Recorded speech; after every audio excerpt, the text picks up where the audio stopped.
Next on Worcester News tonight, a meeting in the city talks about ways to help homeless in the city. Plus, wintry weather making it difficult for fields to open for the spring season. How one central Massachusetts field is helping out.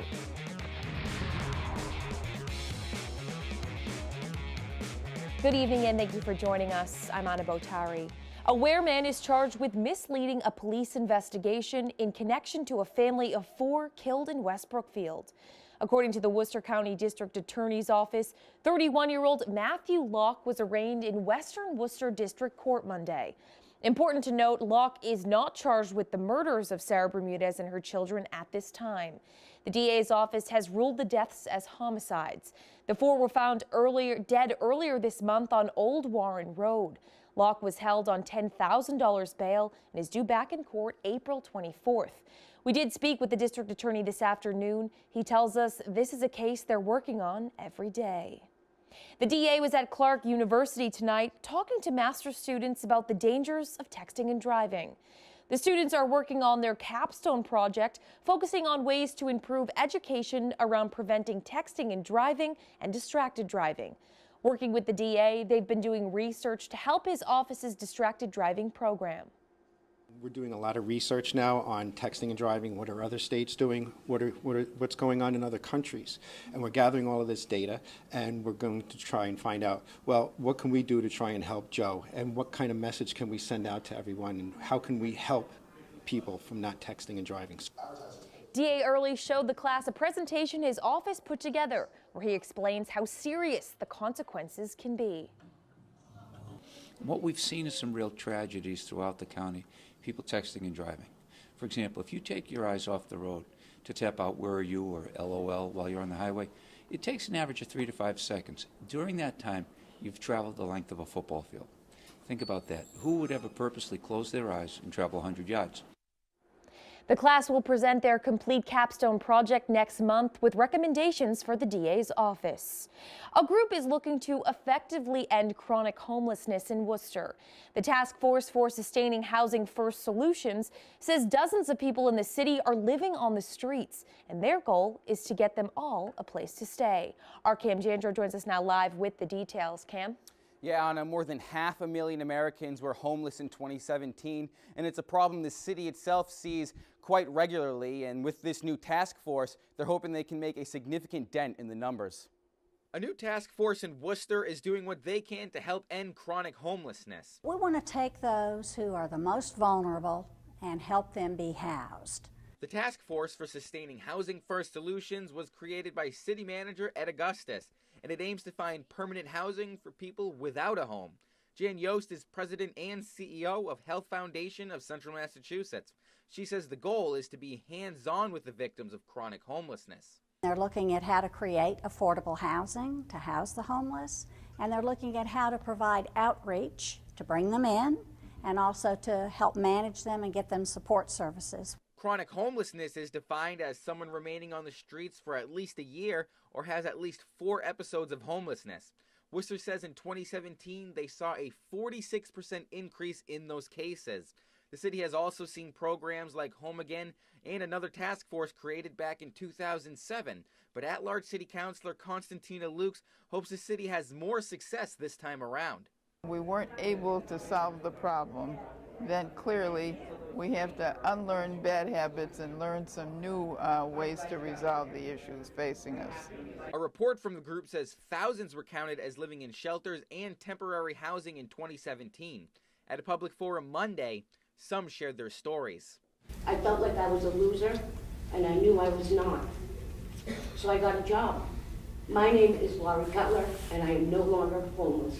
Luke says the task force is about lending a hand, not gathering information. We're here to help people, and we're not here to pile up more data and more reports and more recommendations without seeing a follow-through. Now, the task force will host multiple meetings like today's up until June. They say they will then draft a letter of recommendation for the city in order to fix this problem. Anna? Thanks, Cam. The Worcester Historical Museum announcing today the recipient of this year's Harvey Ball Smile Award. The Harvey, which is presented each year to someone whose commitments have made a difference in the city of Worcester and helped people throughout the community smile, will go to Cliff Rucker. The museum says the owner of the Worcester Railers helped to revamp downtown Worcester, including bringing the ECHL to Worcester, building the Fidelity Bank Worcester Ice Center, and the Railers Tavern. He's also known for investing in the Central Exchange Building and the Palladium. The 18th award ceremony will be on October the 4th. Rallies and marches happening across the nation this weekend. In Worcester, thousands gathered to be a part of the March for Our Lives. The goal is to get Congress to make changes with gun control. Some people who attended say they hope this is the start to change. Our Rosalind Flaherty has the story. Thousands marched in the streets of Worcester calling for an end to gun violence Saturday. There was kind of just this vibe of everyone being proud of them. Like adults my age, older than that, parents, grandparents, everybody was just like, look at these kids. Jillian Morin was among the marchers who started at City Hall. She's a high school teacher at Marlboro High School and says she wanted to be there to support students. To see these students, all different types of students, all different beliefs even, you know, maybe not exactly having the same solutions, but they all were there united saying something has to be done. We demand action! The March for Our Lives took place in communities around the world. The movement started after 17 were killed at a Florida high school last month. We are the second largest city in New England, and I think anyone who's there at the march, it was really the proof was in the pudding that people in Worcester cared about this. 12 students prepared and delivered speeches, and Senator Elizabeth Warren made an appearance.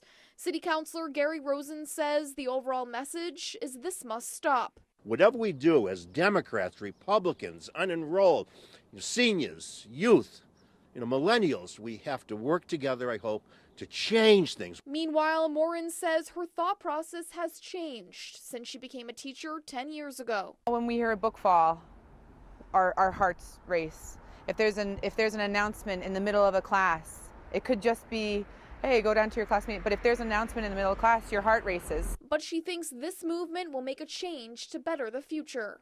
We're all talking about it and we're looking at it. We're not ignoring it anymore. Rosalind Flaherty, Worcester News Tonight. A series of March nor'easters may keep portions of city parks and athletic fields closed for some time. The problem's extending beyond Worcester, but there is one spot where teams are playing ball right now, and their calendar is full. Our Chandler Walsh has the story. Baseball teams take practices inside while they wait for playable fields. But it's not all bad. I found out as a coach and a teacher is inside you can do a lot more teaching. March snow and cold temperatures mean fields are still coated with snow. At Tohoto Regional in Boylston, baseball coach Neil Greenwald says they've had to get creative, practicing in indoor cages, in the gym, and even in the parking lot. So you gotta let Mother Nature take care of it. Our field doesn't drain all that well, so we're set back a little bit. The setback has Worcester colleges and some local high schools heading to New England Baseball Complex in Northborough.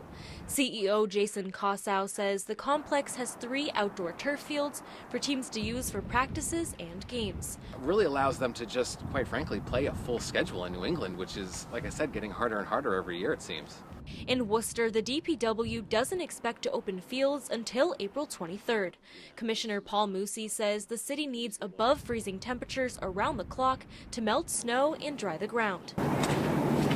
He says opening too early would cause damage. Between the equipment and the play, the fields get all rutted and then they can really be taken out of commission. They can become unsafe. Kossow says turf fields help teams prepare for their season by being able to practice on the right surface and space. We got the bases and the mounds, so big advantage for those schools to be able to take advantage of our fields out here and get some good practice in, even ahead of their regular season games. Chandler Walsh, Worcester News Tonight. Thousands of college hockey fans in Worcester this weekend for the NCAA hockey tournament. The DCU Center hosting some of the best college programs in the country. According to the venue, almost 14,000 people attended the two-day event. Saturday's game drew in more than 8,000 people, and Sunday's final was attended by more than 5,500. The College of the Holy Cross hosted the tournament at the DCU Center. Switching gears now, a lot of what people put in their recycling bins eventually ends up in China, but it's likely to change after the country imposed more strict regulations on what they'll accept. The move is impacting area recyclers who say finding a new solution could cost them a lot of money. Our Brittany Schaefer has the story. The new policy in China went from allowing 3% contamination down to just 0.5%. It's forcing places like Casella Recycling to look at other countries.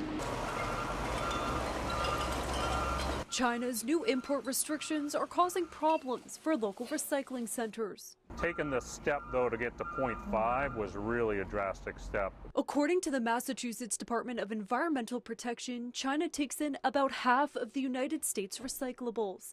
The country's national sword policy went into effect on March 1st.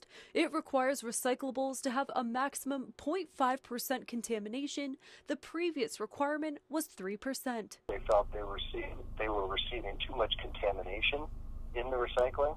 Primary contaminant that we see most often is plastic bags. Sometimes people are putting their recyclables in plastic bags and then tying it in a knot. For Casella Recycling, adapting would be time-consuming and costly. You have to add more people and you have to slow the system down, which overall raises the cost and also limits the amount of material that we can handle per day. The new restriction is also causing the mill buyers for Casella and other area facilities to stop sending loads to China because of the possibility of being rejected. Everybody's a little nervous and not shipping product to China because they're very worried that if a load got rejected, that a rejection can actually cost up to $10,000 per container. Casella Recycling is no longer shipping to China and are now sending loads to India, Vietnam, and Thailand. But General Manager Paul Degnan says those countries can't handle as much waste as China. And it takes longer to ship the material there. So to get the container back, the amount of shipping and the shipping costs have dramatically increased as well. Now, Degnan says there's no definitive answer as to whether China will be upholding this policy forever, but he does say Casella Recycling is looking into all options. In Auburn, Brittany Schaefer, Worcester News Tonight.